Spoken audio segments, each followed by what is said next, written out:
all those who appreciate the work that we're doing here on Standing for Truth, please hit that subscribe button because we are just getting started.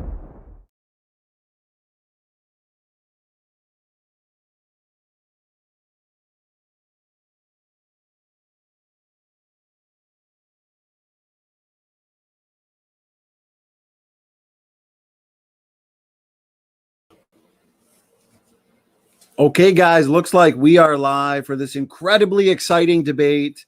It's the big round two between TJump and Bill Morgan. And tonight we are debating creation or evolution. What is the better explanation? We've got two seasoned debaters here. TJump, I think he's had about 1,000 debates. And Bill Morgan, you're no stranger to debates as well, which is why this is going to be one to remember. So I am pumped. Before we go over the format and before we get into the actual debate itself, let's break the ice. Even though both Tom and Bill are no stranger to debates, everybody really knows who you are. It's always a good way to break the ice. Give a little introduction of yourselves. Who are you? If people were to go over to your channel, what are they going to find? What are they to expect, for example? So why don't we start with Tom? It's been a while since you've been here, so I appreciate you giving us your time for tonight's debate. You are muted. Just make sure you unmute yourself. And once again, thanks for being here, Tom. What's going on? Yeah, thanks for having me. I appreciate the invite as always. I'm TJump on my YouTube channel. I do lots of boring things like sleeping mostly, playing video games, and occasionally talk about stuff. Mostly I just sell bathtubs. That is my occupation on YouTube. So you can see my selling bathtubs on YouTube. But yeah, thanks again. Appreciate the invite as always. Awesome. My pleasure. Good to have you here. And Bill, once again, thanks for being here as always. Thanks for giving us your time. This is exciting. What's going on? How's life been, Bill? Brief introduction. Well, life is great. I sell a little shower rings and bathtubs. I got all different sizes on my website if you're interested. You guys can work together. It's planes, trains, and automobiles reference. No, I'm an old engineer. 37 years I've been doing engineering. And on my channel, I have debates and different topics about life, perhaps. Not too many things, but I got a few. And I'm a former atheist, and now I believe science glorifies and teaches that God is real. Awesome. Well, thank you, Bill. And thank you, gentlemen, for the introductions. Everybody in the chat, I know you're as excited as I am. Please make sure if you are asking a question, tag me at Standing for Truth. And that way I won't miss your question because we will have a Q&A after the concluding statements. Guys, we're going to have a fun format for the night. Okay, so I'm going to go over it real quick, and then we're going to hand it to Bill, who's going to be starting off with a 15-minute opening. So we're going to have a 15-minute opening from Bill, followed by a 5-minute rebuttal from Tom, and then a 15-minute opening statement from Tom, followed by a 5-minute rebuttal from Bill. And then we're going to have a couple rounds of cross-examinations, 5 minutes each, okay, followed by about a 20-minute discussion. We're going to keep that discussion portion more free-flowing and organic until we've exhausted the topic. We're going to end it with 5-minute closing statements from Bill and then from Tom, and then a question and answer from the audience. So once again, tag me at Standing for Truth.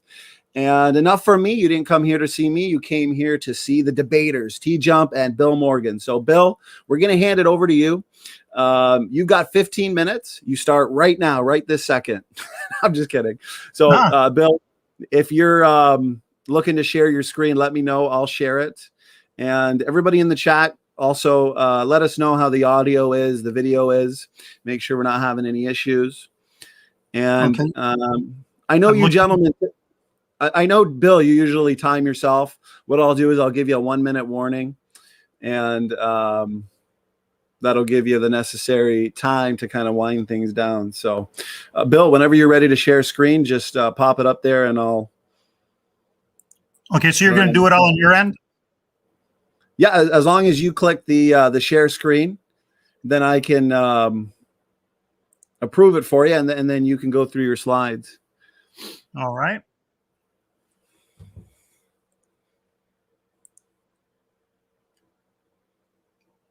All right, it should be ready. Nope, nothing popped up yet. So Bill, make sure. So when you click the share, the fourth button for me at least, I think it's the same for you. Oh, there it is. Yeah, you got it. Now does it work? Is that working, Donnie? No. So make sure you click the box. You'll see the box pop up, and then another share button will pop. It'll highlight blue. Yeah, there we go. We got it. Leaving us in suspense there. Always Debate canceled. We can't share the screen. So, Bill, whenever you're ready, the floor is yours. All right, thank you, and let's begin. Thank you, Donnie, and thank you, Tom, for the debate. If people want to contact me, they can call me or email me, and check out my YouTube channel. Okay, the foundation of science is, drum roll please, observation. The key to science is observation. If you're seeking truth, it should be based upon what is observed. So in this debate, we're going to decide, hopefully, which side, creation or evolution, is supported by observation. Now, evolutionists will often say creationists don't make testable predictions. I would disagree with that. So I would like to begin with creation testable prediction number 1. And that's apes make apes. Prediction number 2, people make people. 3, giraffes make giraffes. Don't worry, this won't go on forever. And 4, bacteria make bacteria. And we could go on and on and on, but those are testable predictions made by creationists. Apes make apes, people make people. That is what we observe. That is what we see. If you're looking hard enough, you'll see it trillions of times a day that bacteria make bacteria, giraffes make giraffes, etc. This belief is not a religious belief. It is supported by genetics, biochemistry, taxonomy, zoology, paleontology, biology. All of the ologies support this. Now, evolutionists believe that blue whales are related to grasshoppers. Evolutionists believe all life is related to each other. I do not believe blue whales are related to grasshoppers. Evolutionists believe that ants are related to ants.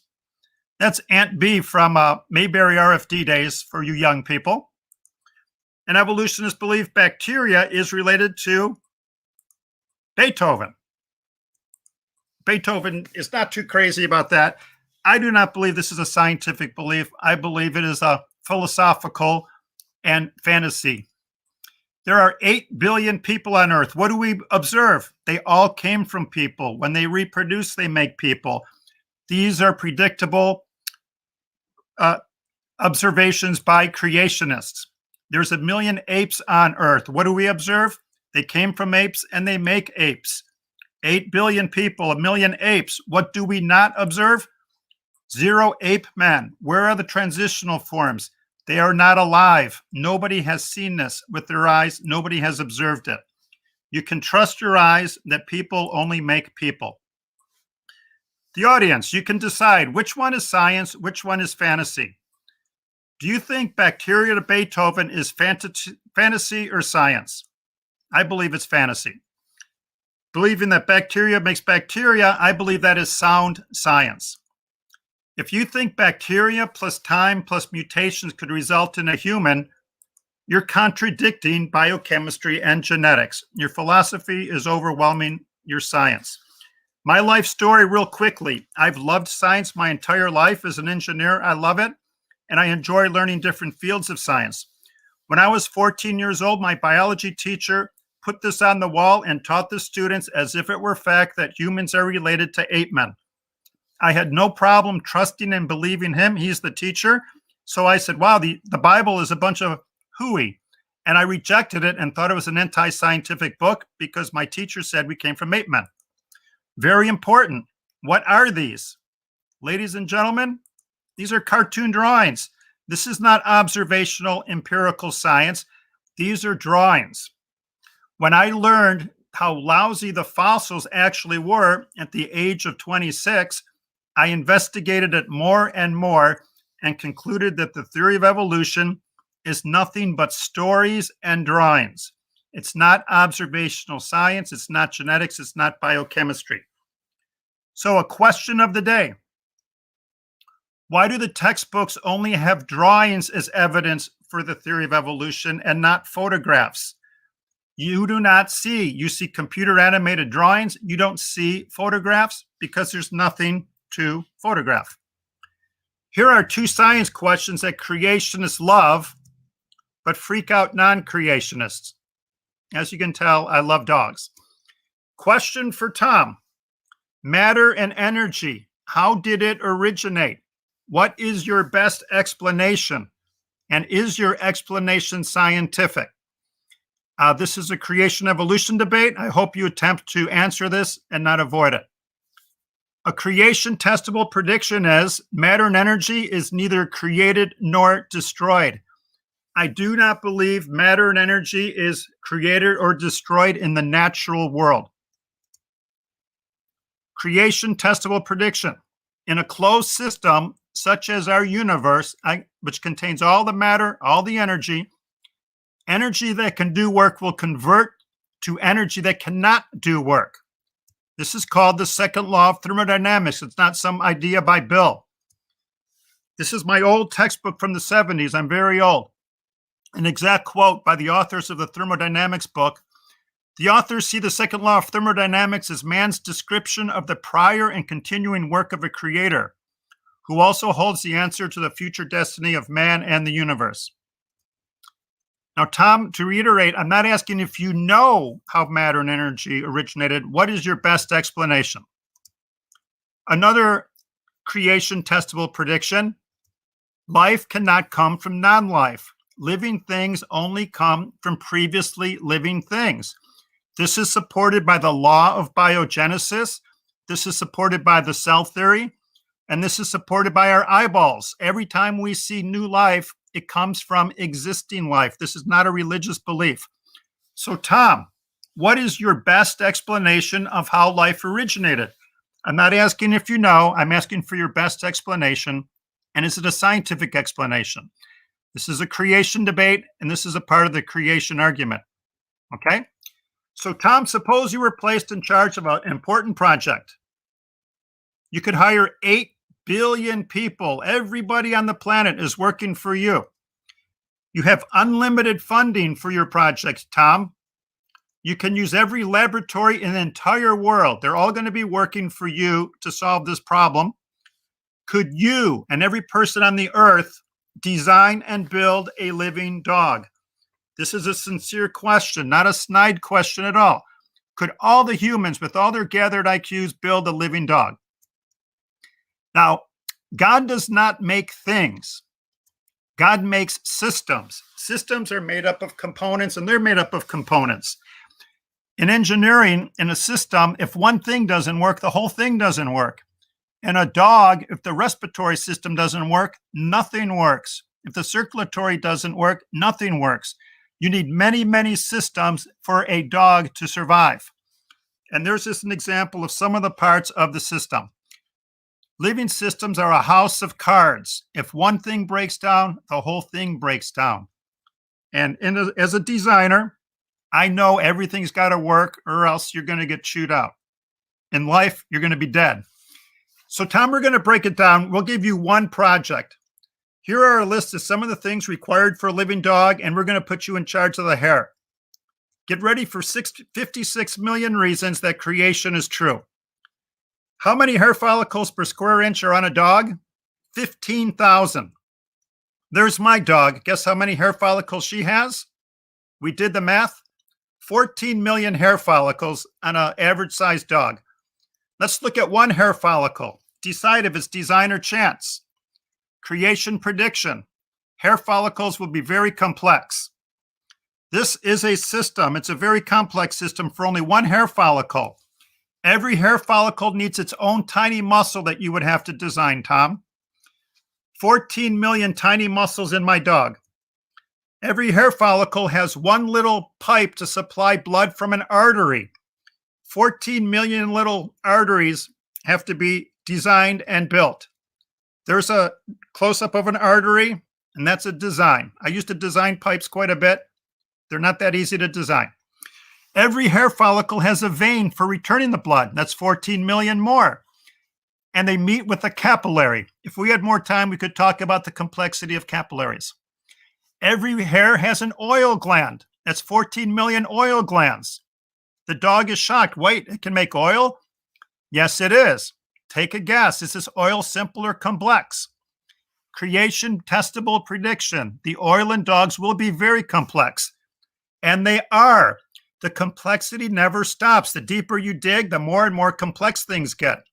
Harvard Medical Center agrees. The oil, which is called sebum, is a complex mixture of fatty acids, sugar, waxes, and other natural chemicals. So what's the better explanation for the 14 million oil glands in my dog?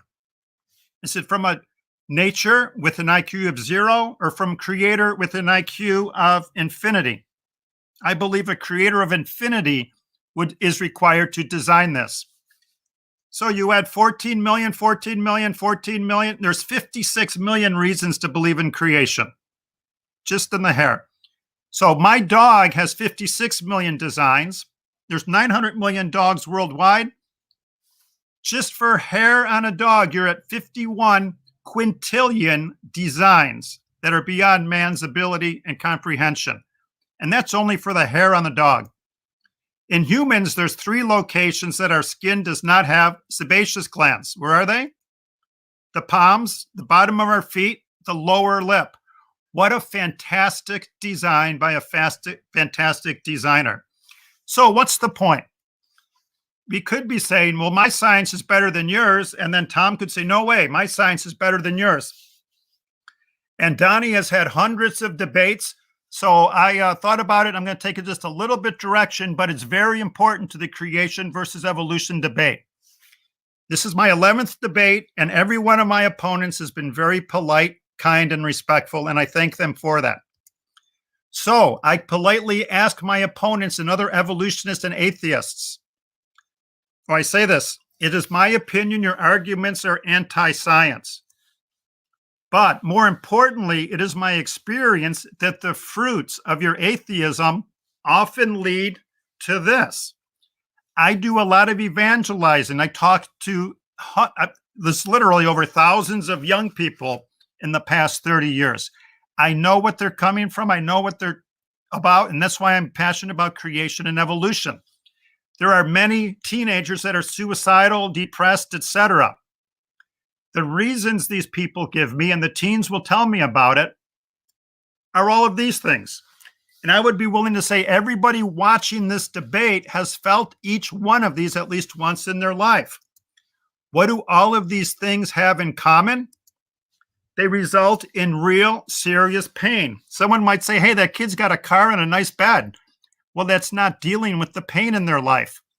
I say this with respect, but I believe it to be 100% true. Atheism eliminates the best way to deal with real pain. We're not just debating science here, we're debating worldviews. So how should people deal with the pain in their life? I would love to share. I share 3 or 4 times a week with people about this. How to deal with pain? You can smile through the tears. The pain is real, but you can have peace during the pain. How so? You can do this. Dear God, thank you for my eyes. Thank you for my ears. Thank you for my hands. Thank you for my feet. Thank you for my beating heart. You are so good to me. Problems are real. Pain is real, but the pain can be overwhelming if you don't know how to deal with it, and it's all that you think of 7 days a week. I encourage people to call a timeout and be thankful to God for what they do have. Atheism eliminates this source of relieving pain, of being thankful for what you do have. Freddie Mercury of Queen, I love their music. In a movie, he had a huge party. He had friends, he had sex, he had drugs, he had everything going, money. He was miserable. He said a quote in the movie that was very good. He said, everybody in the human condition needs anesthesia. Everybody has pain. We need to learn how to deal with the pain. Alcohol can make a person happy for about 2 hours. It doesn't cure the pain. Drugs can make you happy for 2 hours. Any sin can make you happy for a couple of hours, but they can also destroy you. The way to deal with pain is not by destroying your life. It's by being thankful to the Creator. This drunk driver in Texas did not plan on killing somebody, but he did. Okay, thank you. He did end up killing somebody. I say this with respect to atheists. I'm not saying you're planning on ruining the life and hope and peace of people, but the fruits of your beliefs are doing this. I meet hundreds and hundreds of kids who are hopeless because of an atheist worldview, and they're thrilled to know that they can be thankful to the God who made them. This is off the internet. There's the resource. People that believe in God have a significantly less suicide attempt rate. Because of time, I got to buzz through that. Oh, so this topic has more meaning than just a discussion of scientific views. It has the potential ramifications of having a life of truth, joy, hope, and peace, or doubt, fear, hopelessness, and sorrow. It's a very deadly seed. My purpose is saying this. Tom and anybody else. It up, Bill? Yeah, this is my last slide. Tom and anybody else can believe in anything they want. It's the American way. Freedom of speech, freedom of thought. But if you are telling innocent minds that there is no God, you're spreading something that is poisonous and destructive to them. And I am opposed to that. Okay. I ran a little bit late, but thank you for your time. No problem. I appreciate it, Bill. Thanks for your opening statement. Bill, looks like you went over about 35, 40 seconds. So, Tom, take as much time as you need. If you got to go over just a little bit as well, go ahead.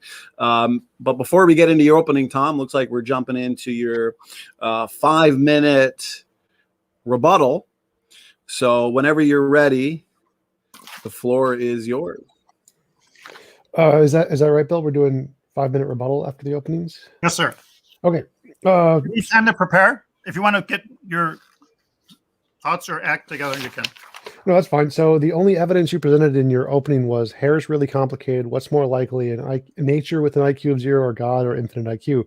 That's an argument from ignorance fallacy. You didn't actually provide any evidence for one or the other. All you said was, here is a problem. What causes a complicated hair follicle? And then you just used an intuition. You said, well, I think it's intuitively more likely that it was made by a big, powerful mind. But you didn't provide any reasons or evidence at all for why you would make one conclusion over the other. That's not evidence. That's an argument from ignorance, which is pretty much just one of the basic fallacies we know doesn't count as evidence for anything. You didn't present anything else that would even qualify as evidence in your argument. The fact, appeal to consequence fallacy, the fact that atheists commit suicide more, which is like 40 per 100,000 or something like that, which is not really that huge or significant, 0.00 something percent. Like, okay, that's not, even if 99% of atheists committed suicide, that wouldn't be evidence that your hypothesis is true. The consequences of an idea has nothing to do with the truth of the idea, so also not evidence. None of the predictions you made were actually predictions. Like the pre in the prediction means you have to predict it. Means you have to make a conclusion about an expectation we don't know yet, something that we haven't seen. So stating things we have already seen isn't a prediction. It's just stating things we already know. So apes make apes is not a prediction. A prediction, you have to predict something we don't know yet. It's like predicting the sun will rise tomorrow. Like, oh, wow, what an amazing hypothesis you have. You're going to predict things that we already know. It's not a prediction. That's why in science we require novel testable predictions, not just stating things we already know, like the sun will rise tomorrow, not evidence. You asked, how was matter and energy created and what is the origin of life? Those have nothing to do with evolution. They're literally not related to the topic of evolution at all. I mean, I'm happy to answer them, and they're better than the theistic one, and significantly, it's just matter and energy weren't created. Energy has always existed. Like, your very silly second question was, you admitted matter. You asked, how was matter and energy created? Then you said inner matter was not created. Well, that's a contradiction. Like, you got to pick one or the other. Either it was created or it was not created. So if matter and energy can't be created, that means God can't create it either. It's been there forever, and which is the naturalist hypothesis. Energy has been there forever. If energy hadn't been there forever, God couldn't exist, because he has to have energy to do stuff.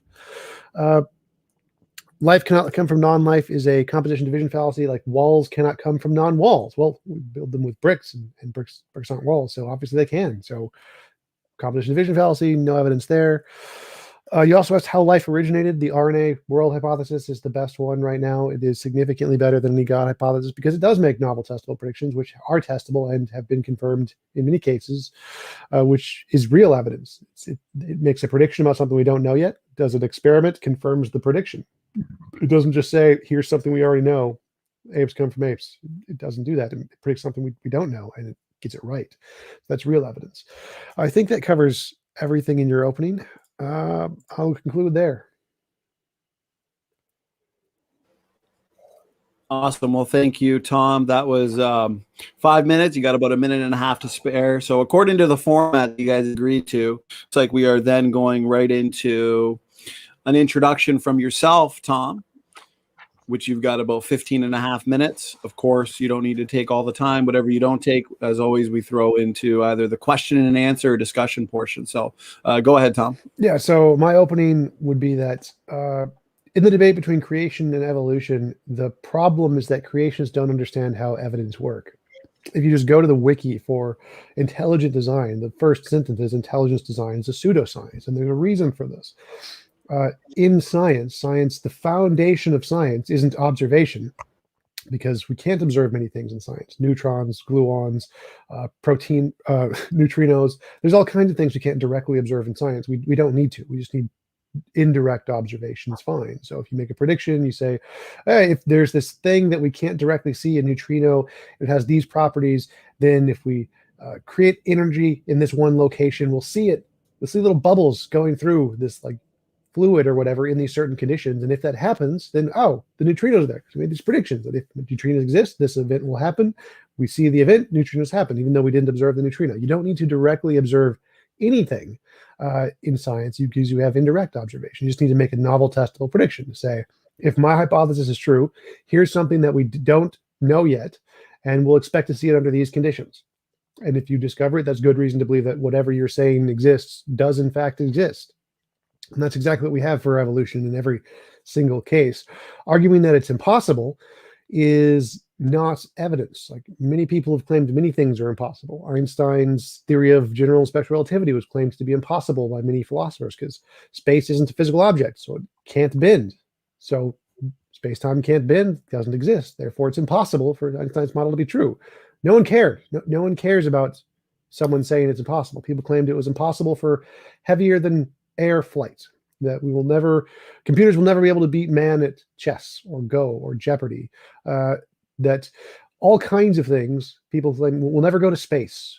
People claim things are impossible all the time. They're wrong all the time. It's never evidence to claim something is impossible. It's just an argument from ignorance, just saying that you can't understand how this would be possible. And your understanding doesn't matter to the truth. It's again, not evidence. To have evidence, you need to have novel testable predictions. You need to take your model, say, if my model is true, here are some predictions we can expect to see that we don't know yet, novel, and then do an experiment to discover them. And that's what creationists have never done. They don't have novel testable predictions. They just have post hoc explanations, post predictions. They explain things we already know, fill in a new hypothesis. But the problem is that you can do this with anything. You can say, every observation we have in the world, everything we see right now could be explained by us all being created 5 minutes ago by magical leprechauns. Every single observation we could. The sun being rising every day, we can predict that. We can predict dogs will come from dogs, apes will come from apes. Every single fact about the world we can predict under this hypothesis that leprechauns created the world 5 minutes ago. Or 6 minutes ago. Maybe it was magical rabbits, or maybe it was wizards, or aliens just created our brains in a brain in a vat and simulated all this stuff that we're seeing and it's all fake. You can make up infinitely many hypotheses to explain all of the past data. But if you want a hypothesis to be indicated, you need to predict something we don't know yet, a novel prediction, and then discover it. That's what real evidence looks like. That's why everyone in biology accepts evolution. That's why everyone in geology accepts the world was not 6,000 years ago, was not created 6,000 years ago. Real evidence is not just the ability to make up a post hoc explanation, but the ability to predict some knowledge about the future we don't have yet and get it right. So apes come from apes, not a prediction. Life coming from non-life, life can only come from life, not a prediction. You have to predict something new. Like me predicting the sun will rise tomorrow is not going to be evidence of my hypothesis the spaghetti monster is real. I can say, the spaghetti monster predicts that the sun will rise tomorrow. Like, wow, what an amazing prediction. You've predicted something that we can literally watch and have known for a long time. It's clearly not evidence. That's why Einstein made these new predictions. He said, if my model is correct, we'll see this new feature of reality called bending spacetime with these new instruments and these new tests. And guess what? We got it right. We discovered this new thing, which then defeated everybody who said it was impossible. So this fundamental misconception of creationism and intelligent design is that they think that if they say it's impossible in enough ways, that'll somehow count as evidence for their hypothesis, which it doesn't. Like if you have two hypotheses, A and B, and you just say B is impossible, that isn't evidence for A, because A could also be impossible, or B could be actually be possible and you just got it wrong. Like the fact that you claim it's impossible doesn't count as anything. You need positive evidence to show something is possible, not contrary evidence to show it's impossible. Like if I have a hypothesis of a round square and your argument is round squares are impossible, therefore it's wrong, and I make testable predictions about reality about this round square, like the light will curve around the sun at a specific rate if we measure it, and we test it and measure it and see that light does curve around the sun at a specific rate, I win, you lose. It doesn't matter how impossible you think the hypothesis may be. I made the predictions that we didn't know yet about reality. That's what real evidence looks like. So my hypothesis wins no matter how impossible you think it may be. So any of these kind of impossible arguments are all arguments from ignorance or arguments from incredulity, and that's essentially all creationists have, is that it's really hard to understand how that could happen because it's really complex and I can't understand it. That's not evidence. Like to have evidence, you need to actually take your hypothesis, do real work in the world, and make predictions about things we don't know yet and get it right. And until you can do that, you have nothing. You just have arguments from ignorance. And I'll conclude there.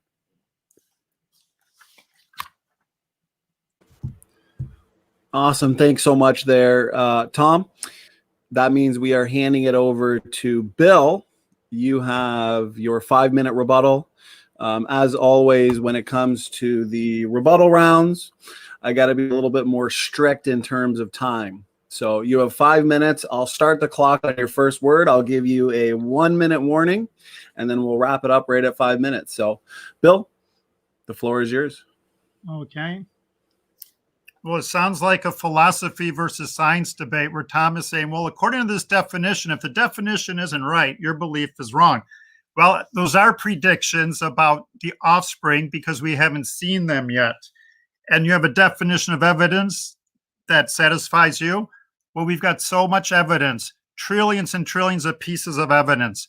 Are we going to go with words and definitions or scientific empirical evidence? Studying how a system works.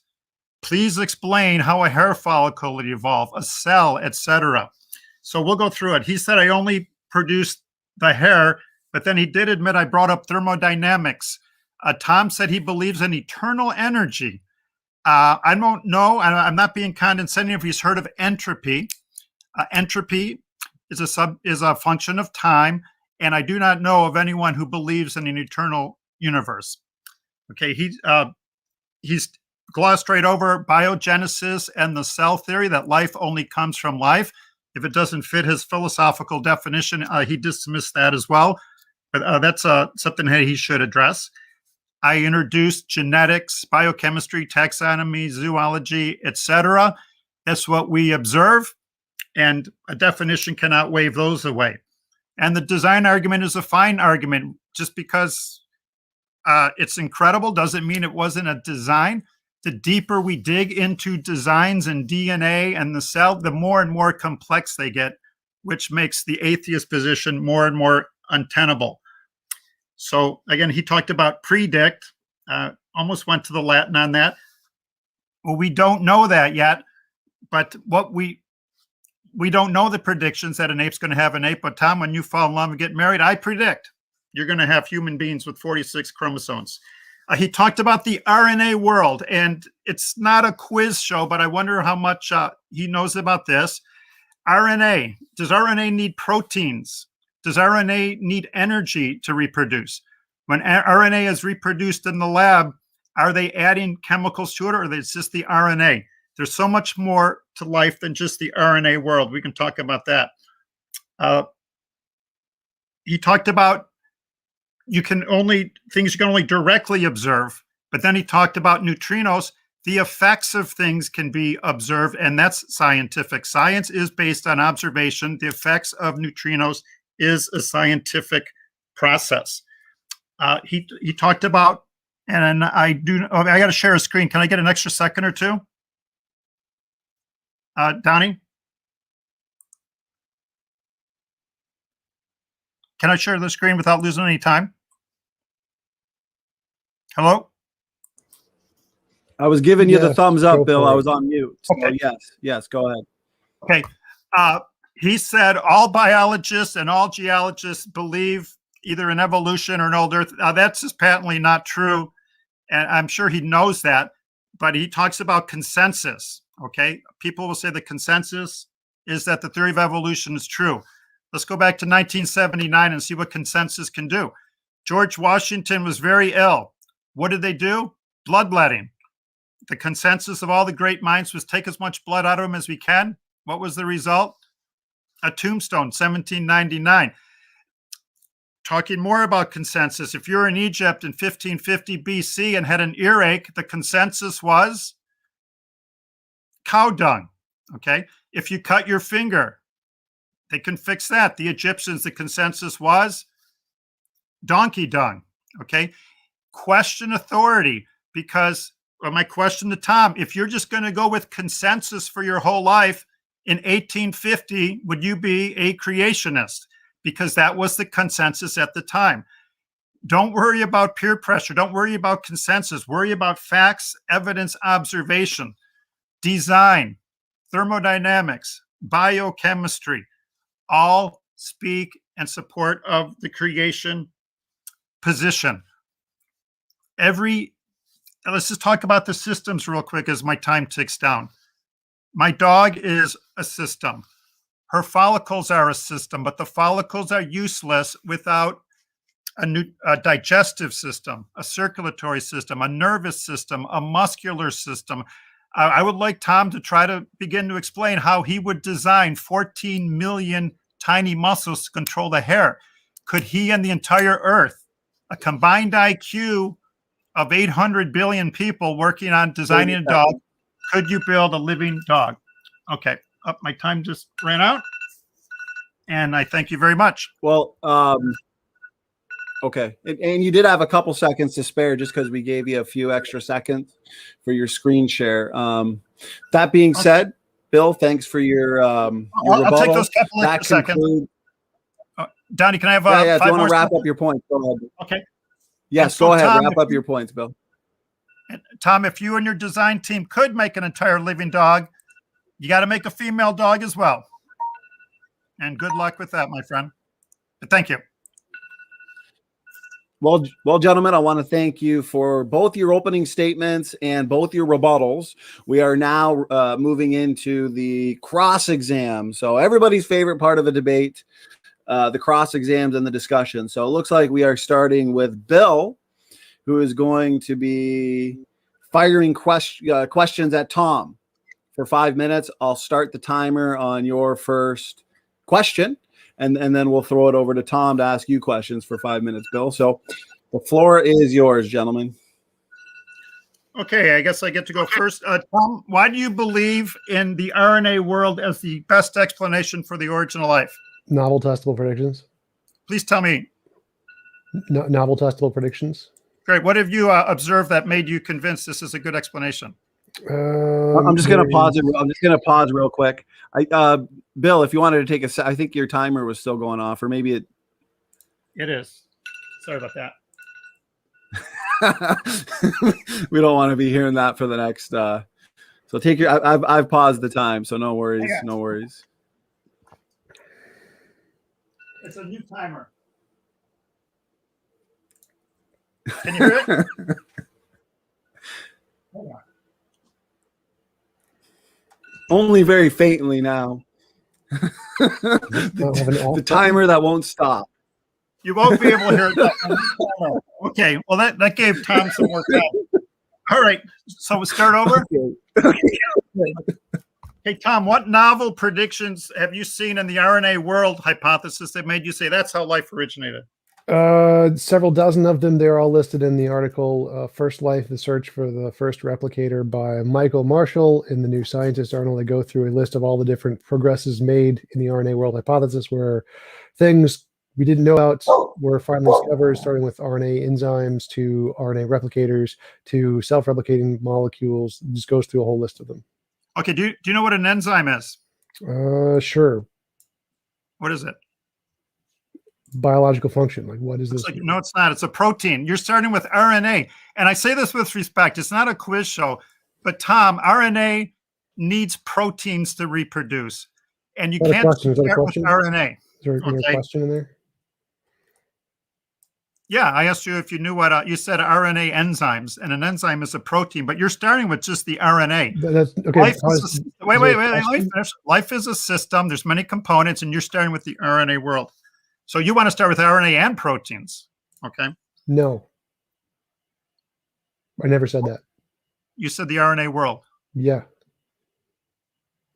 So you have an RNA with proteins? Yeah, it's made of proteins. That's fine. No. You're saying RNA is made of proteins? It makes proteins. It is the format that makes DNA. DNA makes proteins. What is your right? point? But you need proteins for the RNA to make proteins. It's a chicken and the egg conundrum for you. No, it's not. Okay, well, we'll move on. You believe matter is eternal. Energy is eternal. Okay, matter and energy are, okay, why? Matter and energy cannot be created or destroyed. I agree. Energy is just the ability to do work. So if energy didn't exist, nothing could exist. Nothing could change. Change is impossible if there's no energy. Do you know the difference between available and unavailable energy? Yes. Work thermodynamics. Right. So energy is a function of time. Would you agree? No. You wouldn't. Okay. Well, no. Over time, available energy becomes unavailable energy. Still exists. Right. But if you believe in infinite energy, there shouldn't be any energy today because it would have decomposed. You just contradicted yourself. So as you said, energy, usable energy goes down, but the energy is still there. It doesn't go anywhere. It's not created or destroyed. So it exists eternally. You're conflating two different topics, the energy existing and the energy being usable. Those are two separate things. If it's a function of time, Tom, it cannot be eternal because it wouldn't exist anymore.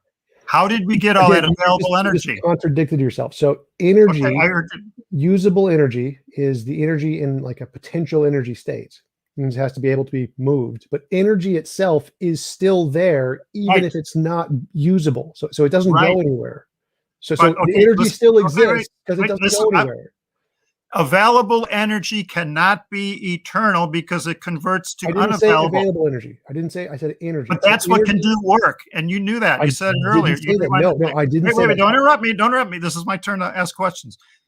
You're not asking a question. You're misrepresenting my position. As I literally said, energy is eternal. I didn't say usable energy is eternal. I said energy is eternal. Energy that can do work. No, that's not what I said. I said energy is eternal. I did not say usable energy is eternal. I said energy is eternal. Okay. All right. Like I only have a few minutes. How did we get available energy on this planet? Vacuum states on this planet from the sun or the universe. The universe. Yeah. Vacuum states. vacuum states. Yes. What does that mean? Does that mean from nothing? No, there's never a nothing. We got available energy from what? It's eternal or from nothing? Eternal. So, Okay, well, it can't be. There's a field, and there's in the field, there are fluctuations called quantum fluctuations that are never ending. They don't change. Okay, and I'd say that politely, read up on your thermodynamics and your entropy. Available energy cannot be eternal. I'm sorry, you're ignorant of the Actually, field. that's This is 5 literally minutes. facts. We can observe them. It's Okay. called what? So it looks like we're moving Do on research. to Tom. So Tom, you get 5 minutes to now ask Bill some questions. Go ahead. What does the word novel mean? What does the word novel mean? I'm not a philosopher or into word games. You tell me. Means new. Okay. So what is a novel testable prediction? A new prediction. Yes. So is apes come from apes a novel testable prediction? If they've never had children, I'd say that's a new prediction that Mr. and Mrs. Ape will have a name. What does the word novel mean? New. Does predicting something we already know new? No, they haven't had the kids yet. How do you know they're going to have apes? Have we observed other apes coming from other apes in the past? Yes. Is predicting the sun will rise tomorrow a new prediction? If it hasn't risen yet, you could say it is. But you get my point. You're not going to get nothing but an ape from an ape. And I know that doesn't fit your philosophical. No, this has nothing to do with philosophy. This is just basic logic. So you don't understand. So if I predicted the sun will rise tomorrow, is that evidence of the spaghetti monster? No. Why not? My dog will answer that for you. That's a word game. I'm not going to choose to enter No, into it's my question time. Answer the question. Why is that not evidence? For what? Just predicting something that we already have a basis of evidence for that we know is going to happen with high likelihood. Why is saying something we already know not evidence? It's evidence that we have a structured, fine-tuned universe by No, that's the question. Why is predicting infinity. something we already know not evidence of the spaghetti monster? It's evidence of a structured, fine-tuned. No, you're not answering the question. Tommy. Answer the question or concede that you've lost. Why is predicting something we already know not evidence of a new hypothesis? Well, we are debating creation versus evolution. Answer the question, Bill. It's my question time. I am. You are predicting that bacteria can be the ancestor to No, a well. I'm saying that's Bill. My question time. So the sun will rise tomorrow. This is the topic now. I predict the sun will rise tomorrow. Why can't I use that in a scientific paper of my new hypothesis of the spaghetti monster? Why will no one accept that, Bill? Why will no one accept it about your spaghetti monster? Or any hypothesis. I can predict any new hypothesis I want, and my evidence is the sun will rise tomorrow. Apes will come from apes. Humans will come from humans. I can make all these predictions. The grass is green. The sky is blue. I can predict everything we already know. Put it in a scientific paper, say evidence of the spaghetti monster. Why will no one accept those as predictions? Well, to me, that's a goofy question. You have the burden of showing bacteria is the Bill, ancestor answer to the a well, question. but you'd rather. I don't know how to answer it. Okay, But that's this- perfect. Yes, Thank you. Great. That's You- exactly what I want to You do. have to show me how bacteria can be the ancestor to a well. Again, my question time, Bill. So Okay. the reason no one's going to accept that is because anyone can take the things we already know, say this is a prediction of my model, and then put in any silly thing they want, like a god. No one is going to accept that in science. No one says, I can explain the stuff we already know, and that's good evidence. In science, what is the foundation of science? The real foundation is discovering new things, novel predictions that we don't know yet. So that's it's No. the apes come from apes is not novel. Everyone knows that. Everyone knows the sun is going to come tomorrow. You could ask a 4-year-old kid, they're going to be able to predict that. That's not evidence. Evidence is predicting something we don't know yet, something surprising, something that isn't knowledge already. If it's already knowledge, it's not new. So Science is the fact knowledge. that you don't understand that predicting stuff we already know isn't evidence is a fundamental flaw in your ideology. Like, it completely undermines everything you said. Like, you don't understand why the sun will rise tomorrow isn't evidence. Like, you need to really take time to think about that. And the fact that you admitted you don't know why that isn't evidence is a big problem. I'm happy to conclude there. I'm good. Okay. Well, you're skillfully avoiding how bacteria is the ancestor to a well. Question time. This That is is very question good. time. This is a question Okay, time. what I'm we're- not supposed to answer Okay, what questions. we're gonna do since okay, so now we're gonna move it to Bill. Now you have, this is cross-exam round 2. So Bill, whenever you're ready, you got 5 minutes to fire questions at TJump. Go ahead. Okay, real quick. Science is about knowledge and observation, not fanciful predictions. So TJump, what is your best evidence that whales are related to bacterium? They're made of the same stuff. They're made of the same stuff. Please elaborate why you think that means they're related. Since they're both made of DNA, it's like if we see a limestone stalactite and we say, oh, look, there's a big pile of stalactite, and oh, look, there's a drop of stuff that falls on it and leaves a little residue and it'll build up over time. They're probably related. So since they're both made of DNA and we can see changes in DNA, very small ones over time, and we can make predictions about those changes, that certain species are going to have different markers in those DNA across different timescales, and we can see those markers and see patterns in those markers among different locations. Say, oh, these kinds of animals have these kinds of patterns, and these kinds of animals have these. Okay, my question. Okay, beautiful speech. What have you observed to believe that bacterium is the ancestor to a whale? The same thing I just said. So if we see DNA and we see patterns in the DNA and we see special localized patterns in this subgroup over here and this localized patterns in this subgroup over here, and they both share this other pattern in this other spot, then they're probably related because they share those patterns. The patterns that they share on the top level show that only these and these locations have this top level relation. Okay, and all of these have this lower level relation. All right, Tom. Okay. Is there any living evidence that you have observed, or can you just hand wave and talk about DNA similarities? We literally observe the DNA similarities. Yes. No. Is there a living organism? 8 billion people, 1 million apes. What happened to all your ape men, Tom? I don't know what you mean. Apes are still around. Like apes are an ancestor. Where's our common ancestors? There should be millions of them. There are. Really, where? Just Google it. Common ancestor. Google it. Okay. And there's photographs or just drawings? Both. There's photographs of the bones. There are physical bones. And they're interpreted by many people by many different ways. I mean, but you do admit, you're talking about the bones now. Wait. This is my question. You're talking about the bones. Do you admit there's no living evidence that humans and apes have a common ancestor? There are in our DNA. That's a lie. In our DNA. That's not what I asked. You're very artful at dodging the question, Tom. What's the living evidence? Birds to or reptiles to birds. Are there any alive? I don't know what you mean by living evidence. So DNA is alive. It's something we observe. DNA is alive?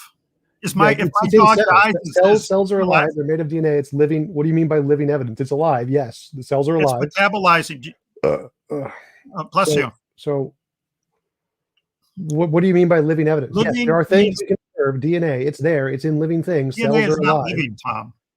It's in a living thing. It's in a cell. Cells are alive. So cells are living evidence. This is my question. Is there a living organism to support your theory? I don't know what you mean by that. Yes, cells are living organisms. They're made of DNA. They're observable. They support our hypothesis. What do you mean What's by the organism that's alive today to support bacteria blue whale evolution? Cells. You're tap dancing. You're not even answering. That's not an organism. I don't know what you mean by the question. Cells are not an organism. Yes, they are. Bacteria made of cells. Right. The bacterium is an organism, but you just can't say cells. But you believe that you have bacterium, you're related to bacteria. Yes.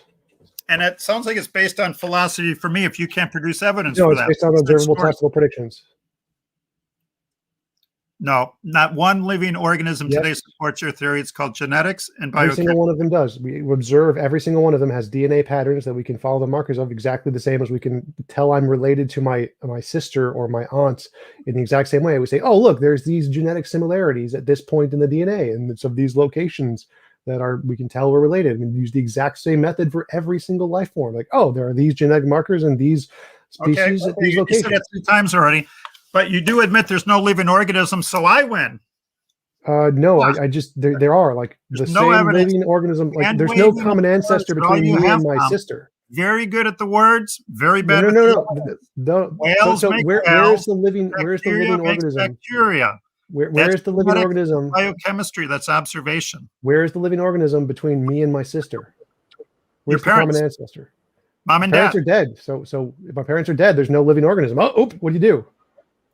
So you've got 25 seconds. Bill, we got 25 seconds. So if you want to, that time for one last question or switch to, it's up to you. If you want to ask a last question real quick, Bill, and then let Tom answer it, and then we'll jump into Tom's 5 minutes. Go ahead.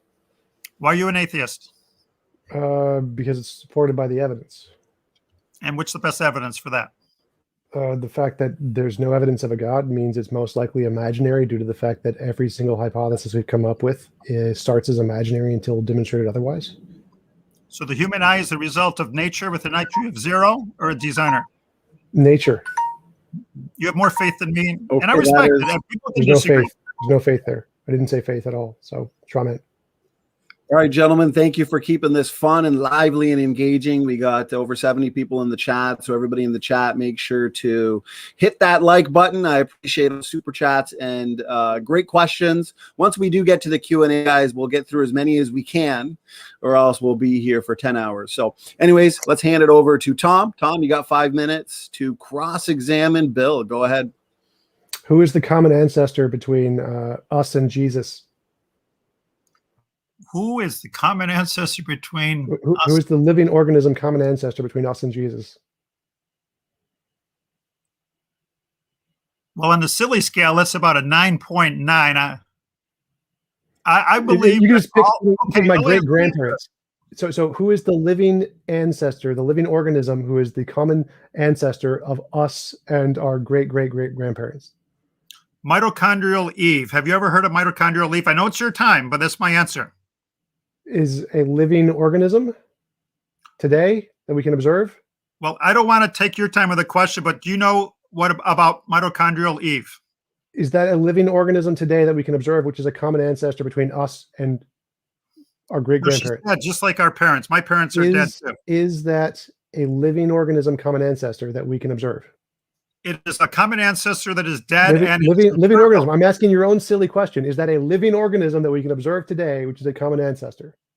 No, but through your love of genetics and mitochondrial DNA, we know that all humans have the same. So the point here I wanted to make here is asking. I mean, at one time you're talking about DNA. Then my rebuttal is my question time. Bill, stop. My question time. Bill, you're taking up my question time. So the point here I wanted to illustrate is that your silly question about what's a living common ancestor.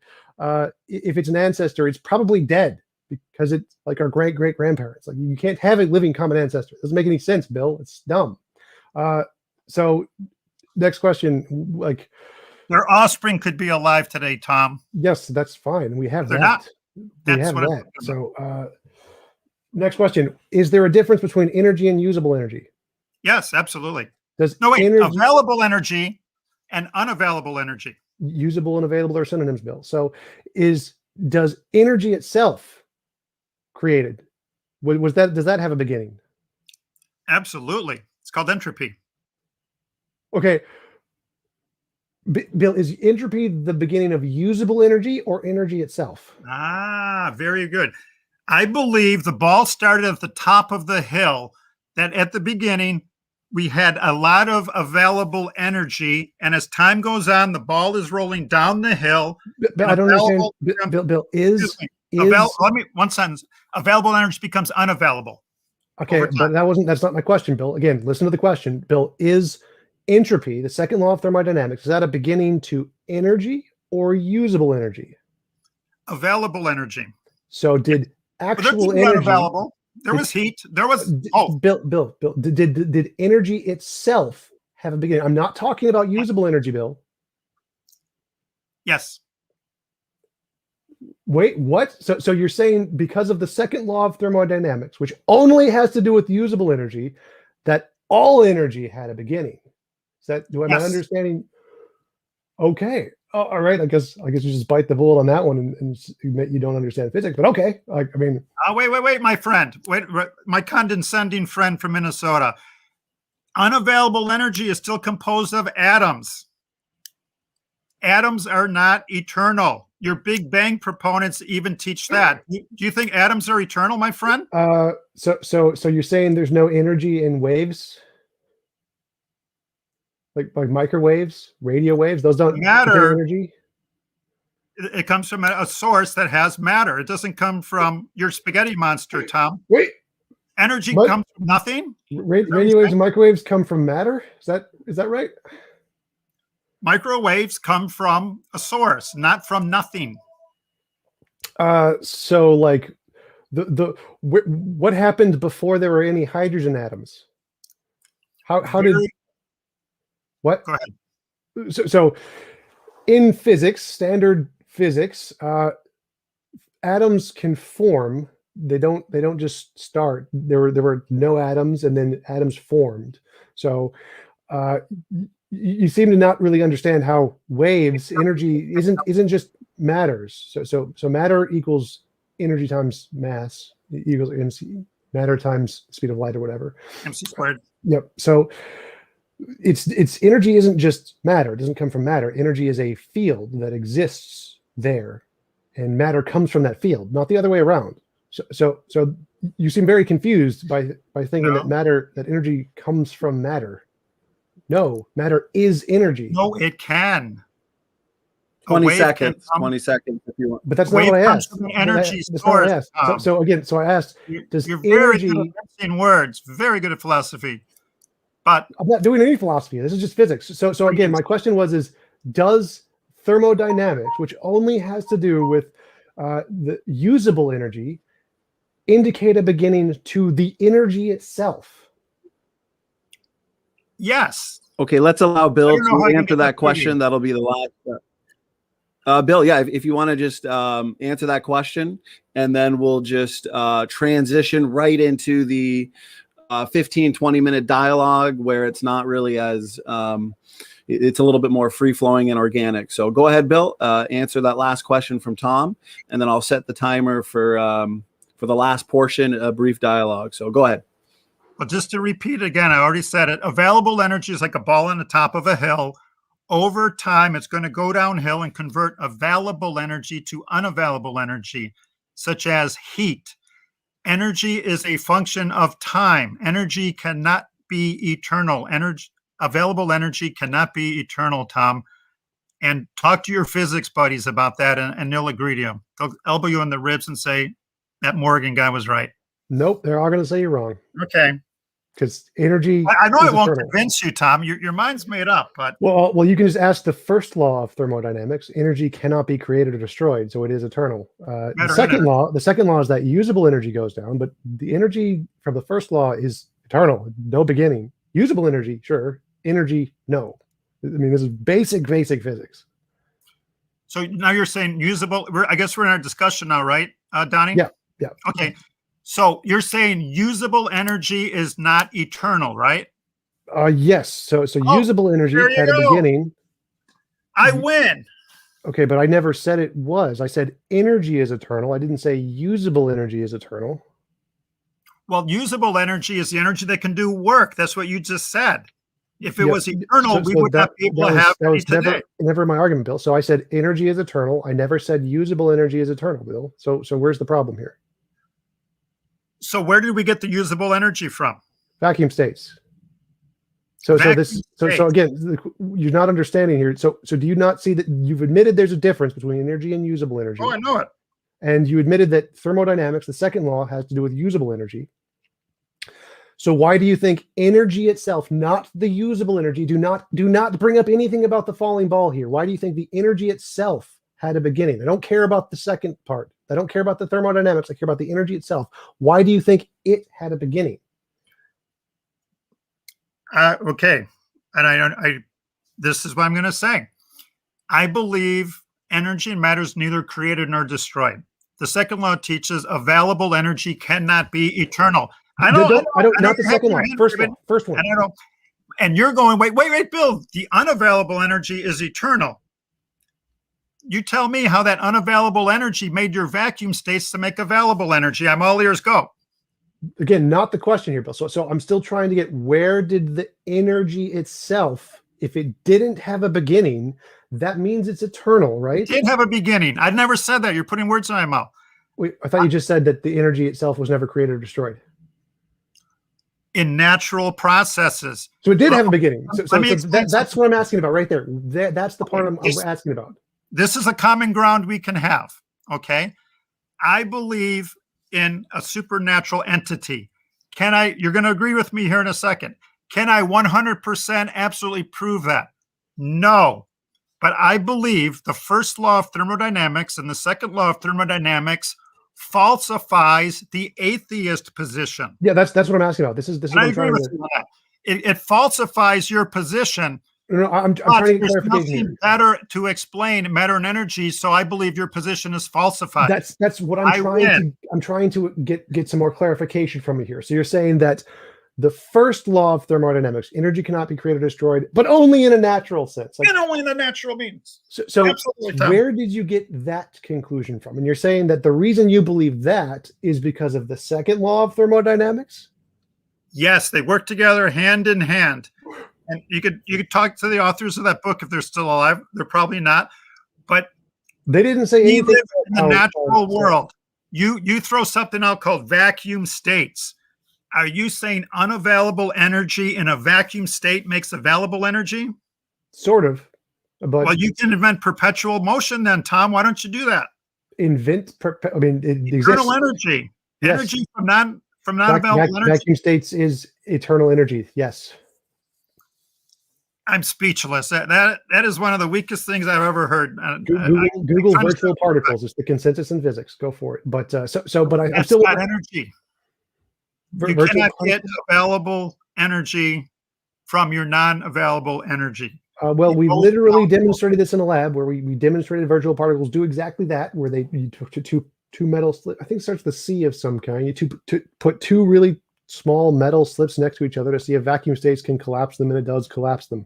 So we've demonstrated these exist. We can observe it, just like we can observe starting with available energy. It's not inert energy. Not how testable predictions work, Bill. We say if this hypothesis of virtual particles can predict this experiment, and we do the experiment, we see the results. That's how it works, Bill. So right. Your post hoc interpretation isn't relevant here. So, but I still want to go back to your observational energy shows that it is converted from available energy to unavailable energy. That is observed repeatedly. You are having a dream that unavailable energy in a vacuum state created available energy. Bill, at this very moment. Bill, your imagination of the hypothesis is irrelevant to the hypothesis. So you're going to have to actually look at the papers and see what they say, because what you say doesn't matter. So we got to go back. We got to go back to this, Bill. So you're saying that the first law of thermodynamics, energy cannot be created or destroyed ever under any circumstances, no matter what, which is the first law. There's an exception here. World. Nope, that's not in the first law. Find me that in any physics book in the fruit. It's not there. We are in the natural world, Tom. I don't care, Bill. Where in physics does it add that caveat in? Okay. Let's leave it at that. Matter and energy is neither created nor destroyed. Ever, under any circumstances. It has to, because of the second law, the available energy needed an origin.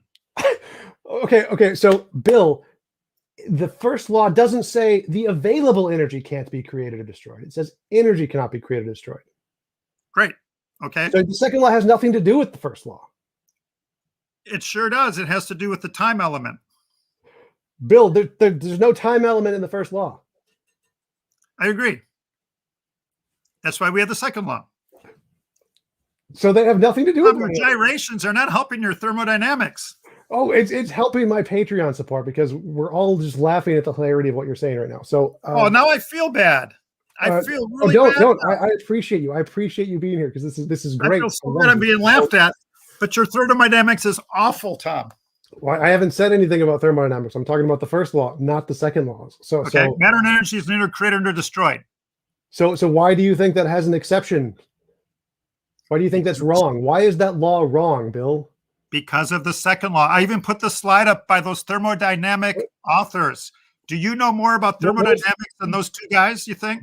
Probably, because they died. Oh, my goodness. So pride cometh before a fall, Tom. Yes, we've made progress since then in science. There's more knowledge now than there was before. So, but what was their quote? What quote did they have that somehow the first law has an exception? Law.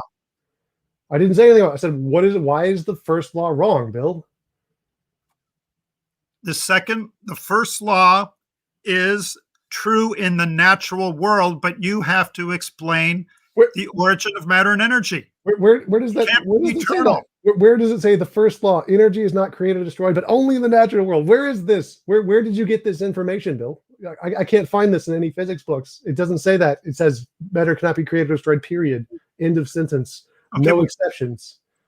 It can't be. I don't know how many times we got to say this. 16 times. Energy cannot be eternal. Available energy, Tom, is subject. I'm not talking about available energy, Bill. I know you don't want to. I don't blame you for wanting to avoid facts, because facts can be a very inconvenient thing, can they not? Not really. Yeah. Not really. I'm not really.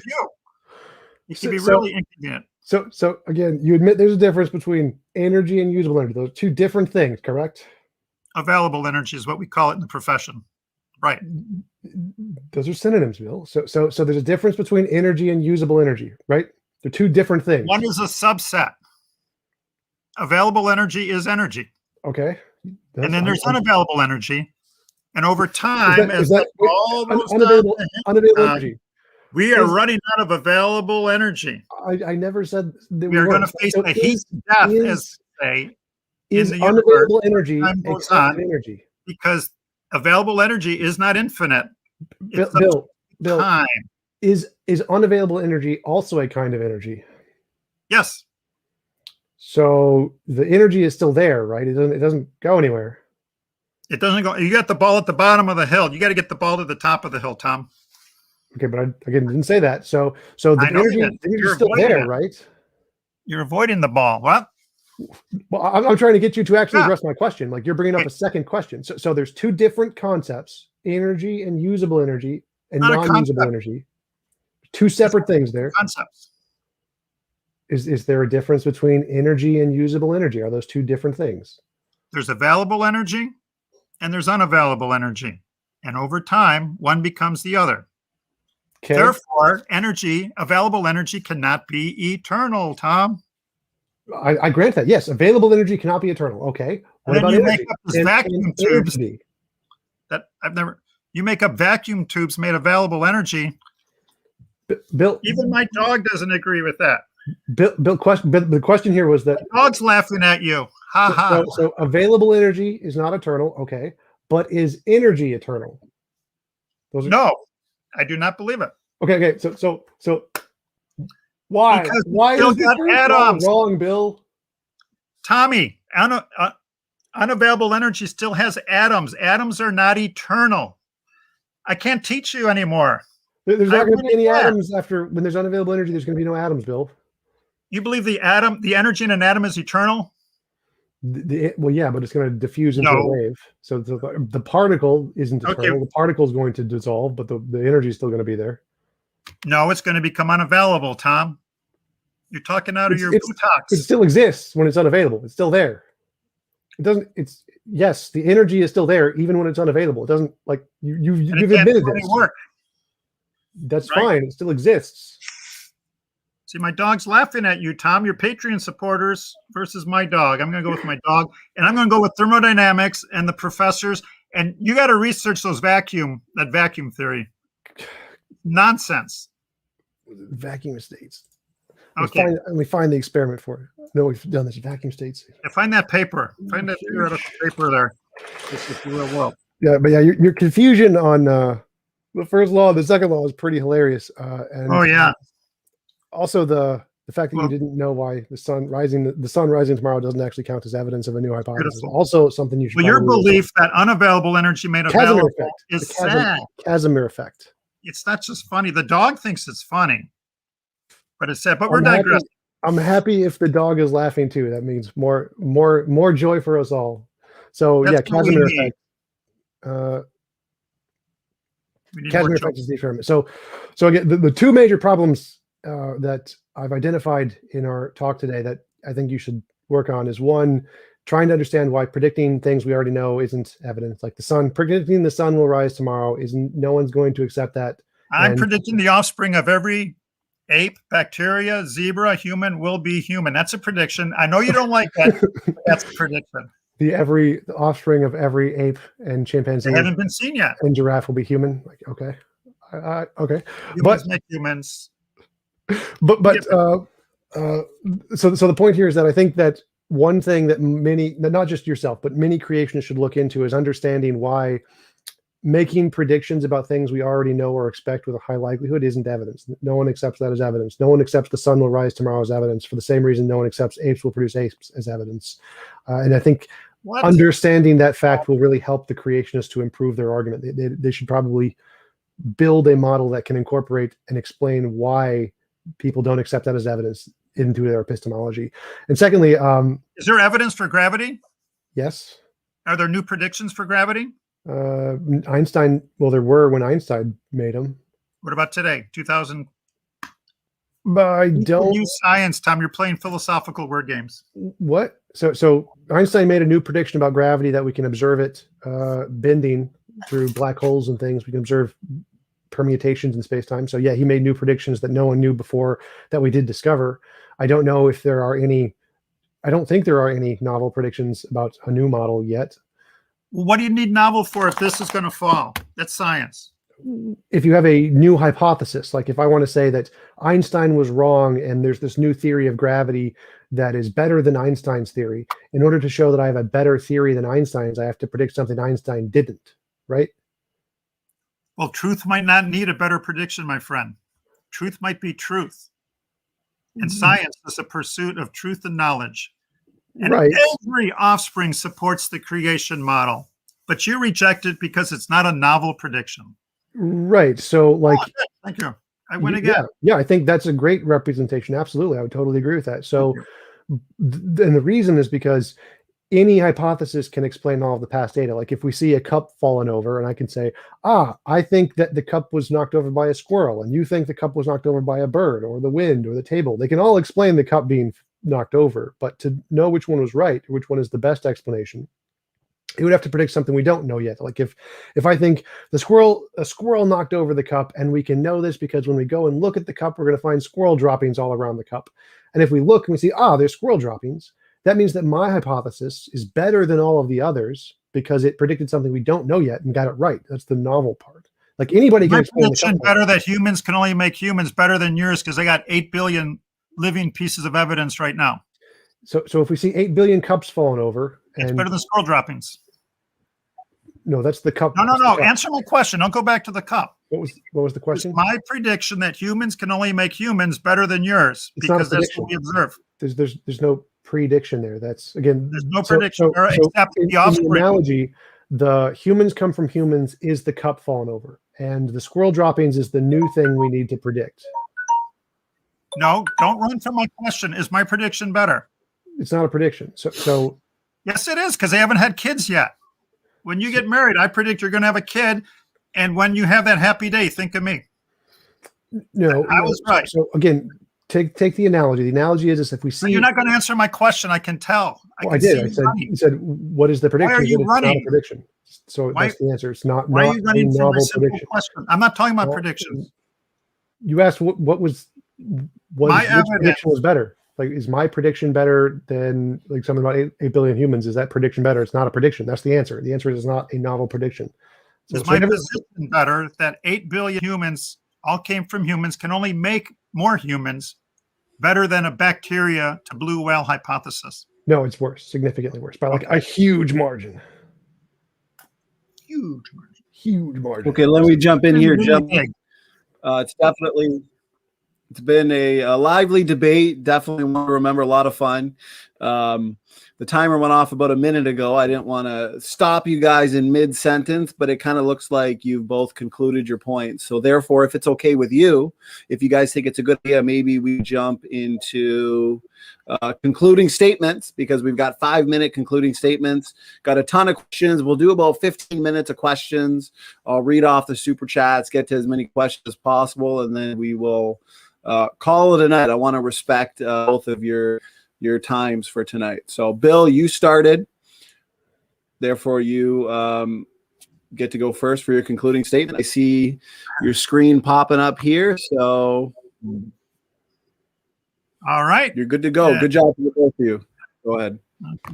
All right, I don't have my timer, but I'll try to make it 5 minutes. Okay, conclusion. That's a picture of my daughter when she was 2. That's a picture of my daughter when she was 3. As I said earlier, there's been hundreds and hundreds of creation evolution debates. I think we need to examine the fruits of the two positions. When my daughter got leukemia at the age of 3, I was enraged, furious, and mad at God. And I fully understand grief, pain, and suffering. I've seen a lot in my day, and I can see how they could lead to a rejection that there is a God. If people are only looking as God as a comforter, a valet, and I'm not putting that down, I can see why people would reject, nope, there can't be a God because of suffering. However, my foundation for belief in God was genetics. Red blood cells, white blood cells are designed, etc. Science was my foundation. And even though I was mad at God, I hung on to my belief. And the wisest thing I did during her leukemia, after a while, I just said, God, may your will be done. You made me, you made my beating heart, you made my breathing lungs. May your will be done. We're going to do all we can with science, medicine, technology, and prayer, but you're in charge. And if she dies, may that be your will. I was never angry at the Creator again after that. I was still stressed out that I would lose her, but my anger subsided. My point is, creation can be a foundation during the storms of grief. Without that foundation, people can fall away and fall deeper and deeper into their grief and suffering. And I have compassion for these people. I'm not being snide. I'm very happy to say that my daughter did survive, but my wife and I went to 12 different funerals during her time at the cancer hospital. And believe me, I understand grief. I understand rage at God, but that doesn't falsify the existence of a God. Okay, so getting back to my dog, 14 million complex hair follicles. I want everybody to think about this. If God cares enough to design the muscles, the oil glands, the arteries, and the veins 14 million times on a dog, does he care about you? Absolutely. God cares about every atom in the universe. He cares about people. I like to say this to people when I'm evangelizing to them. I can give you 2 facts that God exists. Those 2 facts are your eyes. Your eyes are either the product of nature with an IQ of 0, mixing chemicals together over billions and billions of years, or your eyes are the result of a designer with an IQ of infinity. And your eyes need an optic nerve. The optic nerve needs a visual cortex. To me, that screams that there's a designer. Now, I can give everybody 2 facts that God loves you. Your eyes. Your eyes are an amazing gift. When we feel grief, depression, sadness, loneliness, hurt, we should take a step back and be thankful that we have vision, that we have hearing. I know some people don't, but you get my point. We have millions of things to be thankful to for a loving God, even during the times of tribulation. 7 reasons to believe in God. Beauty. Art requires an artist. Let's look at these butterflies. Each one is a beautiful piece of art. They're all made of matter. They're all made of energy. Matter and energy does not come from nothing. They're all living. Life only comes from life. And they're all systems. Systems cannot happen by a step-by-step process. For a system to work, the entire system has to work. 7 more reasons to believe in God. Even more beautiful butterflies.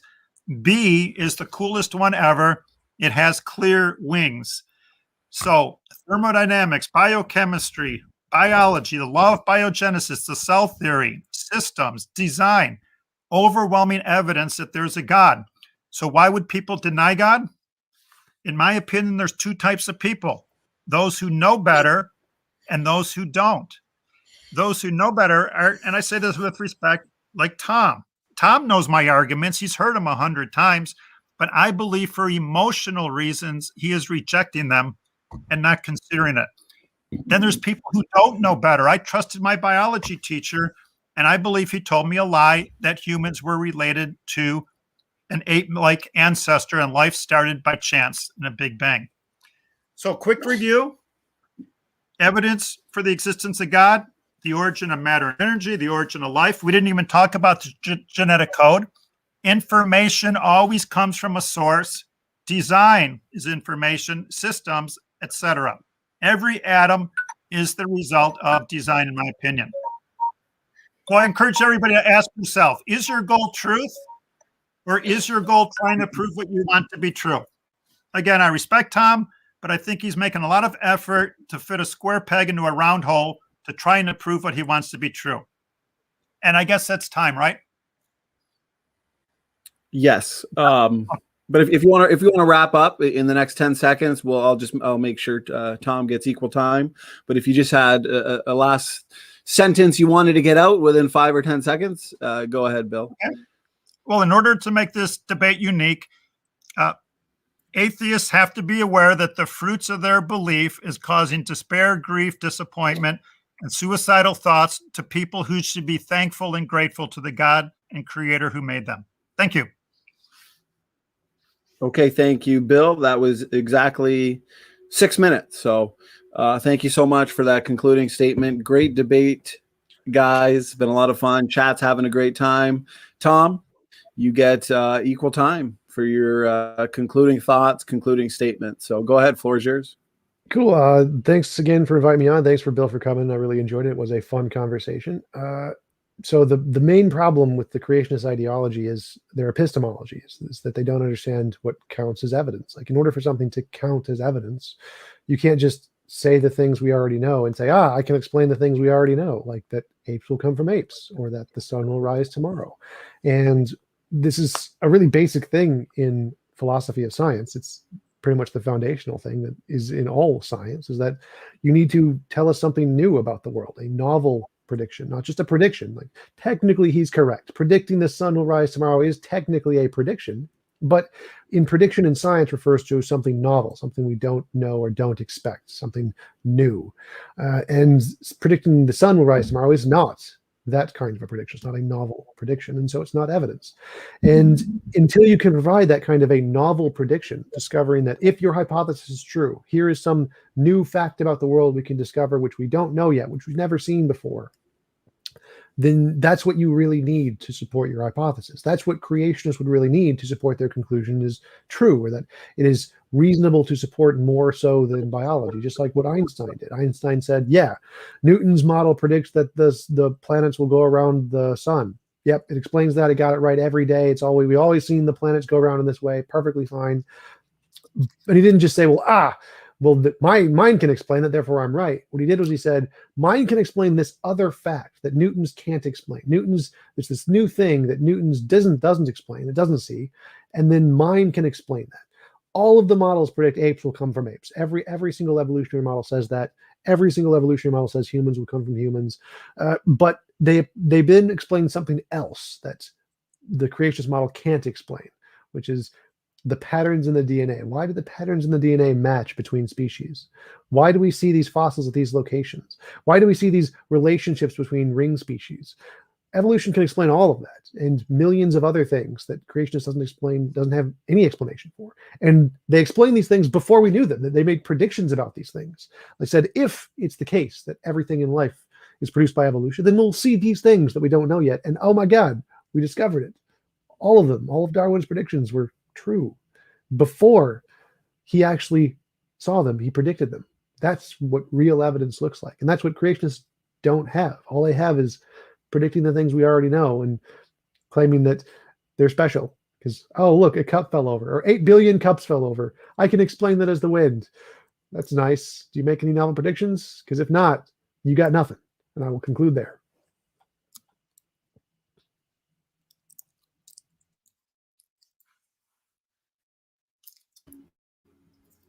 Okay, thank you, Tom, for that concluding statement. And once again, thanks to the both of you.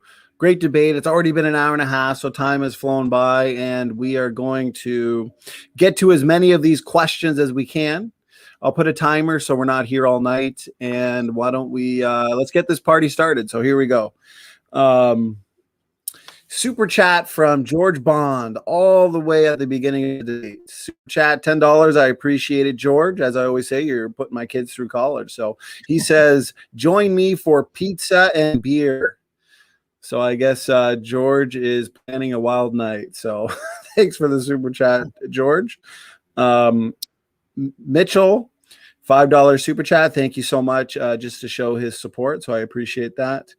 Let's see this question from Mandel Mania. So question for both. Ask them both why they presuppose that evolution and creation are not compatible. Since the question is for both of you, whoever wants to start can do so, or answer first. They are compatible. Like, you can have a being who created the universe in the Big Bang and then just have it result in evolution. There's no incompatibility between creation and evolution. There's just no reason to believe it. So, like, for example, I could say there's a magical leprechaun that created the universe and it just farted it, like in Family Guy or whatever, and that's perfectly compatible with everything we see. Like the universe could have been created 5 minutes ago by leprechauns. That's perfectly compatible with everything we see. There's infinitely many ways that all of the evidence we have is compatible with infinitely many other theories. It's called the problem of underdetermination in science. So yeah, all of the evidence is compatible with infinitely many hypotheses. But the reason we believe one over the other is because it can tell us something about the world that we didn't know yet. So it gave us knowledge before we discovered it. That's the one we go with. And that's why we go with the atheistic naturalistic hypothesis, because it's the one that does that, and none of the creationist models do. But yeah, it's perfectly compatible to have a creationist God who created the universe, and then evolution happened as a process. Perfectly fine.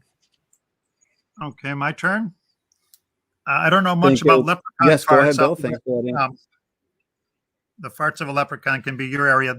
But the most important part is to define evolution. The word evolution means change. Do I believe in change?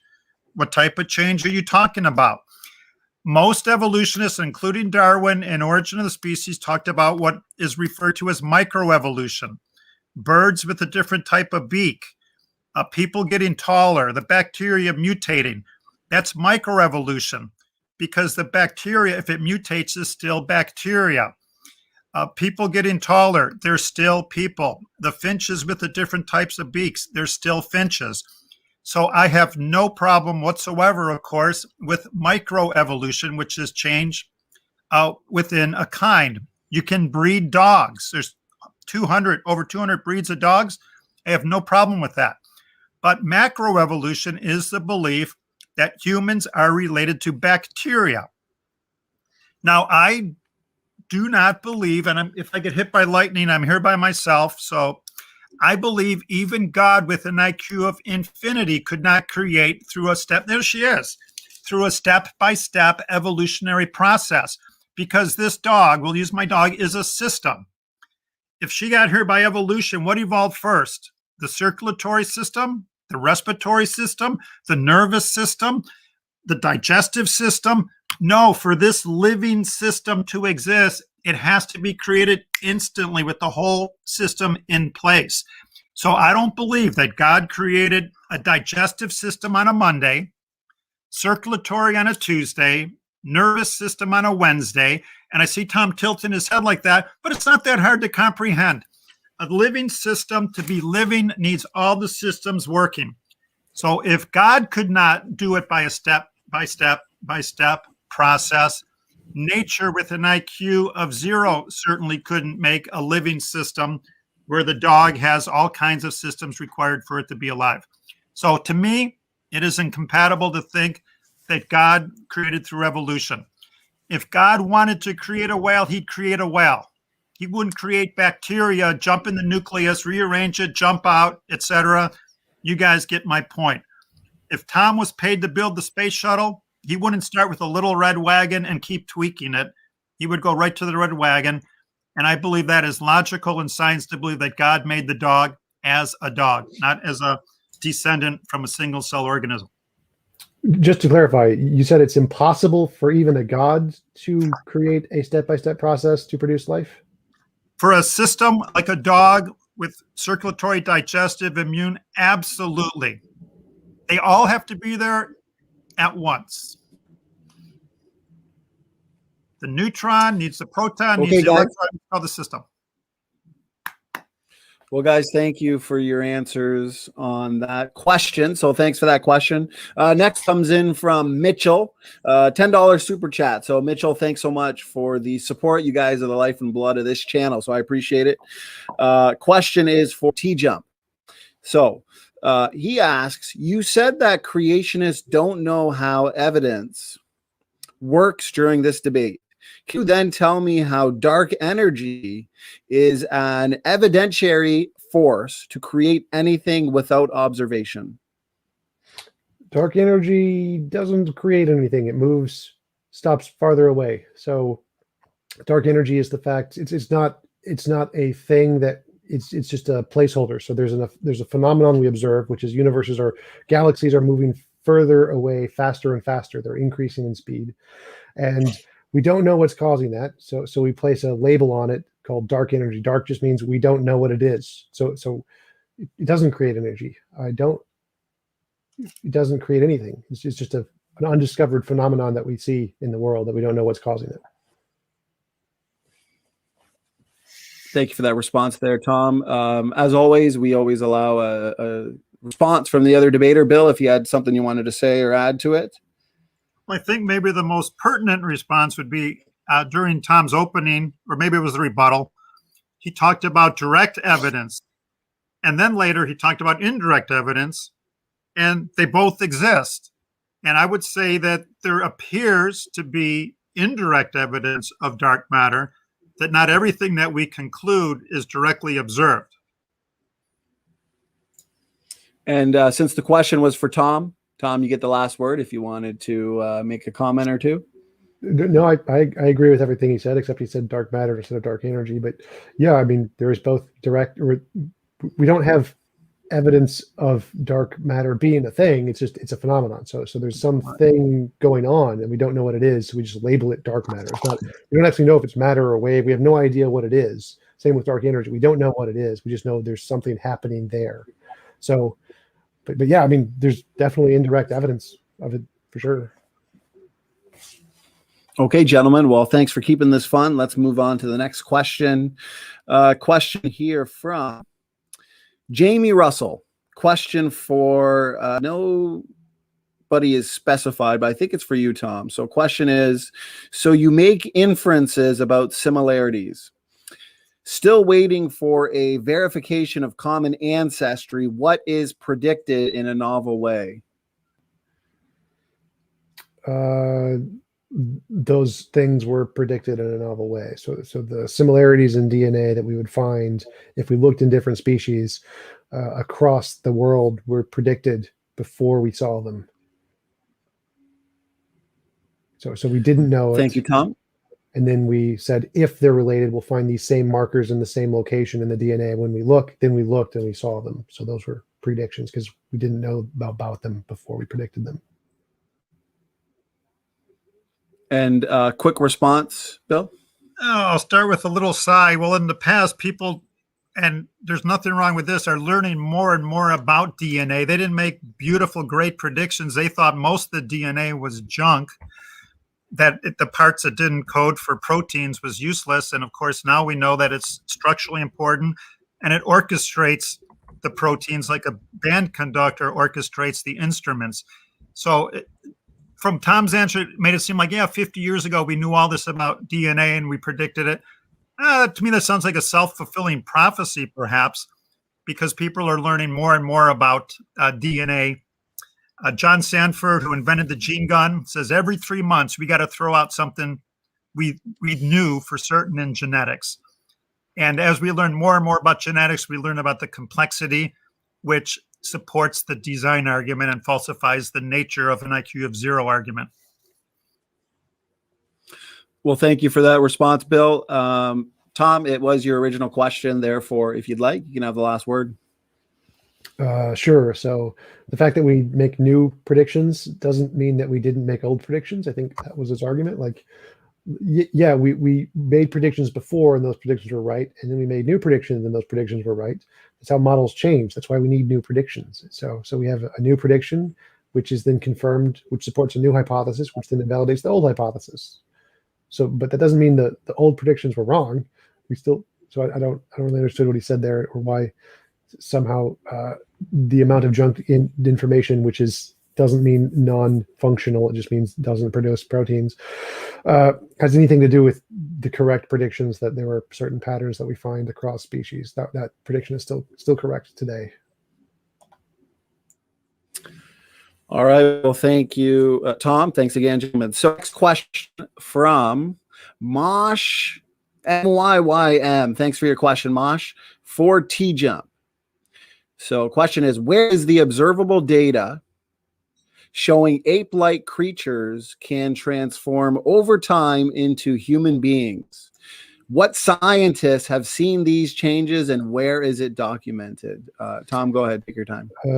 It's in DNA. We've seen them in a lab in literally hundreds of thousands of different experiments that all make novel predictions about changes in DNA and why they occur in reproduction and what will happen if it occurs over long periods of time. Like we see them all the time. It's pretty much the entire field of biology. It's the foundation of everything in biology. It's all observed and tested every day all over the world. Thank you for the response, Tom. And Bill, if you had a couple comments to make, go ahead. I hope this isn't taken the wrong way, but years ago I did a mock debate as the evolutionist, and I remember leaving the hall. I felt dirty. I felt unclean, that I said all these word type things, but I knew in my heart there wasn't one piece of observational evidence to support what I said. If I was an atheist, I would really be agonizing that there's not one transitional form of an ape man to a human. There should be millions of them. Why did they all go extinct? Why aren't there living transitional forms between a reptile and a bird, a fish and an amphibian? They don't exist. It's almost like there was a rapture of all their evidence. I say they don't exist because they never existed, and biochemistry teaches us they never could exist, where the evolutionist has to hand wave and says, oh, well, it's in the DNA. Well, that's fantasy and that's wishful thinking. Thank you, Bill. And Tom, last word. It's this thing he mentioned earlier called indirect observation. Like we don't literally need to see the common ancestors that lived 1,000 years ago that are now dead.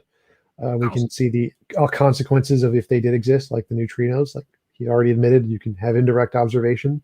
So the indirect observation is the consequence of those things is that there's these patterns in DNA, just like the consequence of neutrinos is this pattern of bubbles in the soup thing. So it's exactly the same observable science.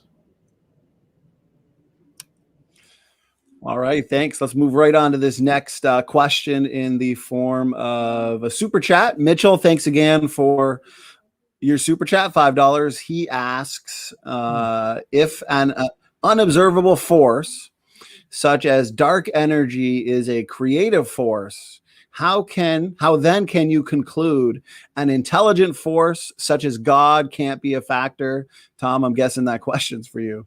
Yeah, so dark energy is not a creative force.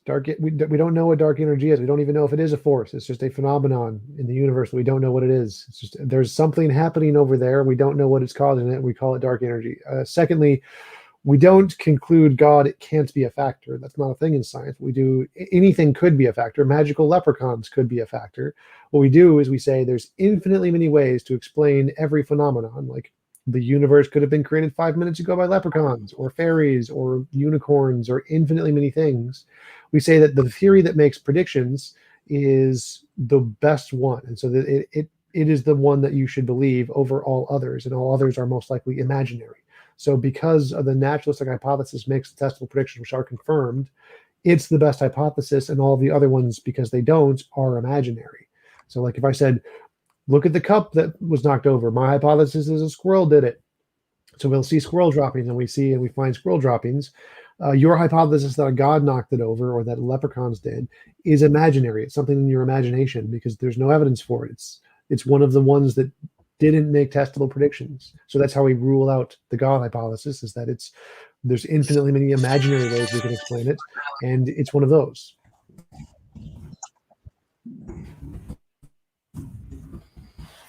Okay, thanks for that response. And once again, Mitchell, thanks for the super chat. Bill, if you had something to say to that, go ahead. I sure do. We're talking about observable evidence. So let's talk about the eye in a high school classroom. The teacher can talk about how the eye works. How is a science question? Okay. Now, a why question would be philosophical, like how the eye got there. One side could be natural explanations. Tom could take the side, well, quarks happen by chance, protons happen by chance, electrons happen by chance, neutrons happen by chance. By chance, the atoms got together. By chance, they got together. They made a molecule.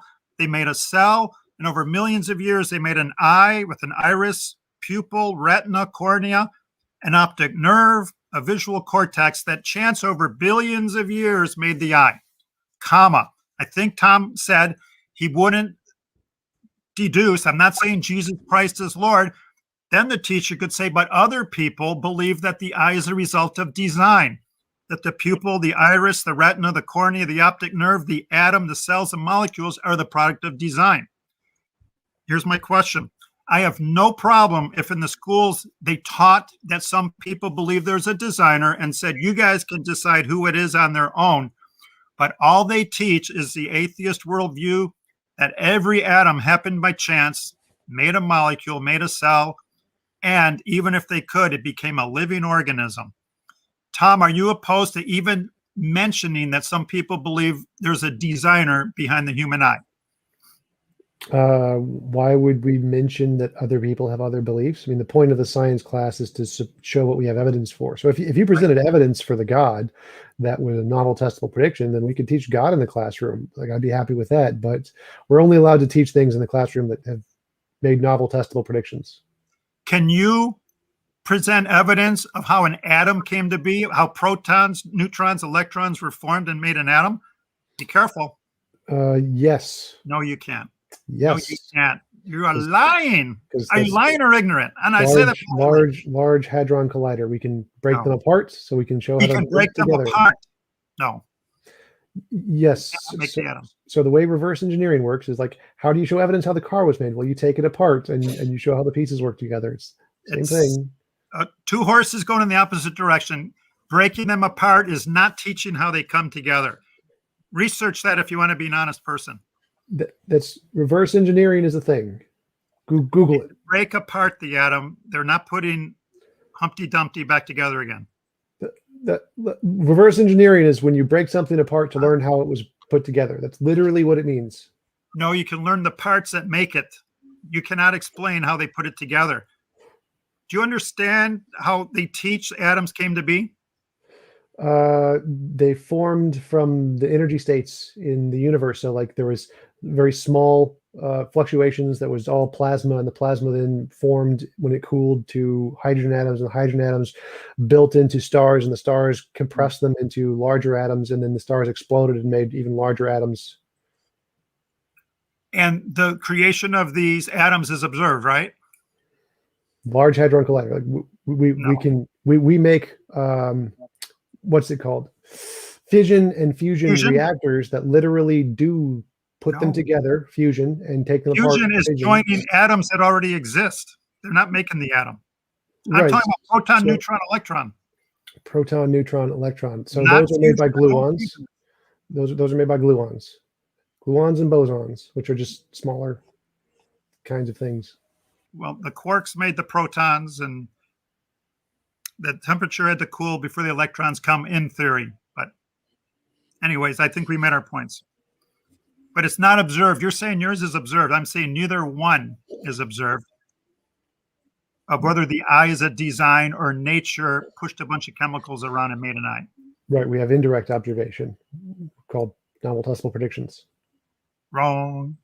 Wrong. Okay. Why don't we okay, and once again, guys, thanks for keeping these questions fun. We are on the 2-hour mark. So what I'm going to do is I'm going to well, this isn't really a question. This is a super chat that came in, and I think it's just more of a comment towards something you guys were discussing at some point in the debate. I can't remember now. Maybe you'll remember.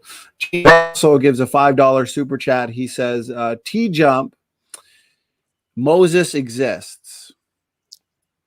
Does that ring a bell? That was nothing in this debate, but Moses did not exist. No, all of the evidence, the consensus in history is that Moses was a fictional character. Or maybe it was the last debate. Was it the last debate that we talked about this? Yes, I think that's what he's referencing. In the previous debate, I think we brought this up. Yeah, Moses did not exist. The consensus in history is that Moses never existed. Or is there no evidence that he existed? The consensus is he did not exist. He is a fiction. That's different. You said he didn't exist. That means you know everything, right? No. That's what you said. He didn't exist. Well, I can say Santa Claus doesn't exist, and I don't need to know with certainty because we have good evidence he does not exist. We're not talking about Santa Claus. We are. They're both fictional characters. Okay. Good luck with that. Okay, let me I'm gonna end with this one because I've got a question here from Question Authority and Stay Healthy. We got a ton of questions, and I apologize if I couldn't get to yours. Like I said, if we asked every question, we'd be here all night, and we're just hitting the 2-hour mark. So we'll end it with this one. Like all the other questions, Tom. So I appreciate you being a good sport. Every question was for you, so that's awesome. You guys kept this fun. Question, Tom. Do you believe the purpose of human life is to procreate and survive? If so, then is it possible to determine that human life has more value than animal life? No, I think the purpose of life is happiness. I do not think any version of consciousness is more valuable than any other version of consciousness. In my model of morality, all conscious things are equally as valuable and should all have the same rights if we had enough resources to do it. So, like, if I was a god, I'd make all conscious things essentially invulnerable. So no one could impose on any, there could be no involuntary position of will on any conscious thing, and I'd prevent all immoral actions from occurring, essentially. That would be the way I would design the universe. And so I think all life is valuable. Vegans are right.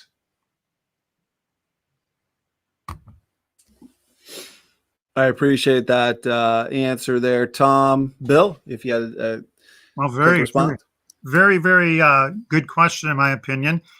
God could have created us in cells and locked us up so nobody could interact and hurt each other, but he created us with free will. So I'm glad we have that God and not Tom. No offense, Tom. But when I go evangelizing to people, I'll often ask them, what is the purpose of life? And I think Tom said to be happy. And I'm not a know-it-all. I'm not an expert in anything, but I like to tell people, don't ever try to be happy. Be thankful for what you do have. And a result of that is you will be happy, because happiness can come in many forms. Tom could stick a bunch of heroin in his arm and he could be really happy for 2 hours. Or he could drink a bunch of Jack Daniels and be happy for 2 hours. Or he could meet some sweetheart and be happy for a couple hours. But there's long-term consequences to that pursuit of happiness. Short-term happiness can destroy and ruin your life. I believe the whole purpose of life, and this might sound convenient, I don't know the word, is to go to heaven. That's why we have suffering in this planet. If we have a loving God, and I do believe we do, this can't be the only life, because if this was the only life, I would say it's a sadistic, mean God because of suffering and pain and grief that many of us have gone through, some more than others. But if he is a loving God, and we're going through grief and pain, there has to be life after this. And I believe this whole life is a trial to see who those will seek God and who those will deny God. And as we all know, the Bible says those who deny him, he'll deny them when it comes to judgment. So the purpose of life, I believe, is to go to heaven. Don't try to be happy. Be thankful. And then happiness will be the fruit of that. Thank you for that response, Bill. And Tom, if you wanted to have a final word, because it was your question, and then I think we're just going to wrap it up with some final thoughts. And yeah, go ahead, Tom. Yeah, sure. So I just say I can give you free will and suffering and everything that God does, but just make it optional. So I can do everything God did and better, just add one extra rule. So like I can't fly right now, but I still have free will. So you just add in this extra thing that just like I can't fly, I can't harm other people. Just add that one extra law to the universe and poof, you have a magically better universe that's infinitely more moral than this universe. So we could just design the world in a much better way if we're an all-powerful being and just make it so that there's no involuntary imposition of will, just like no one can fly. It's not hard. It doesn't restrict our free will. It doesn't stop suffering. Suffering can be optional. You could turn it off and on like a switch, and that would be fine too. That would be better. And for drugs, the consequences are also optional. Like in the future, we'll be able to take as much drugs as we want and have no physical consequences. And that'll be even a better world too. So the fact that there are consequences that we didn't consent to is actually more immoral. Like why wouldn't God just allow us to take drugs if we want to, if we chose to, without having consequences like that?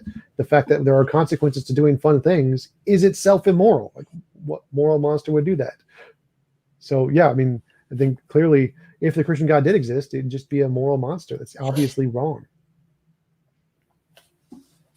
All right, gentlemen. Well, like I said earlier, great debate, lively, engaging. 2 hours has flown by. Everybody in the chat has had a good time. Looks like there's an after show, after party on Otangelo Grasso's channel. So anybody who wants to continue the discussion, head on over to Otangelo's channel, which I believe is the God Talk.